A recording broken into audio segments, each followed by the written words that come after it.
Hello, আসসালামু আলাইকুম প্রিয় ভাই ও বন্ধুরা, যেখানে আছেন আশা করি ভালোই আছেন। আপনাদের মাঝে আরেকটি করলা চাষের ভিডিও নিয়ে আসলাম। করলা চাষ শুরু থেকে শেষ পর্যন্তই, চারা থেকে করলা ধরা পর্যন্তই ভিডিওটি আছে এবং কিভাবে চাষ করবেন সম্পূর্ণ ভিডিও আছে। যাতে কীভাবে চাষ করে যদি পুরো ভিডিওটি দেখেন তাহলে বুঝতে পারবেন যে করলা কিভাবে বীজ তৈরি করতে হয় এবং কিভাবে মাদা তৈরি করতে হয় এবং কিভাবে কিভাবে জাংলা দিতে হয়।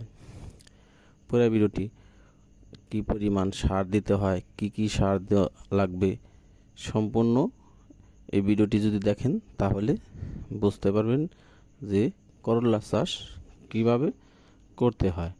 আর ভিডিওটি যদি ভালো লাগে লাইক, কমেন্ট এবং শেয়ার করবেন, বেশি বেশি সাবস্ক্রাইব করে পাশেই থাকবেন আর সবাইকে দেখার সুযোগ করে দিবেন এবং শেয়ার করবেন, বেশি বেশি করে শেয়ার করবেন। আর ভিডিওটি করলা কিভাবে কতক্ষণ ভিজিয়ে রাখবেন, একটি করলার বীজ ছত্রাকনাশক পানি দিয়ে 24 ঘন্টা ভিজিয়ে রাখবেন।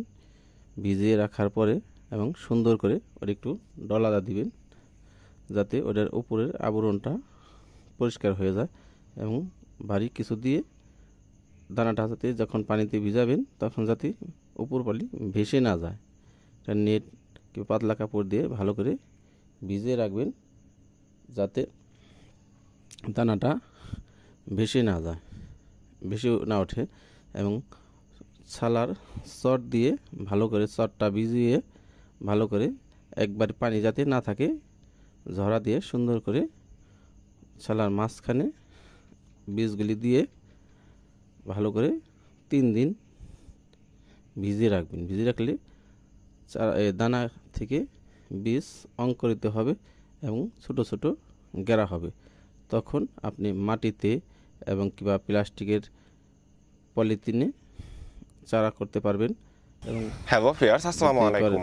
ডাইরেক্ট মাদায় বুনে কৃষি পরিবারের পক্ষ থেকে সুন্দর করে চারাগুলি রোপণ করতে পারবেন।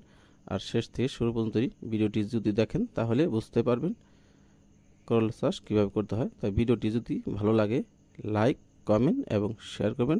সবাই ভালো থাকবেন। আসসালামু আলাইকুম ওয়া রাহমাতুল্লাহি ওয়া বারাকাতুহু।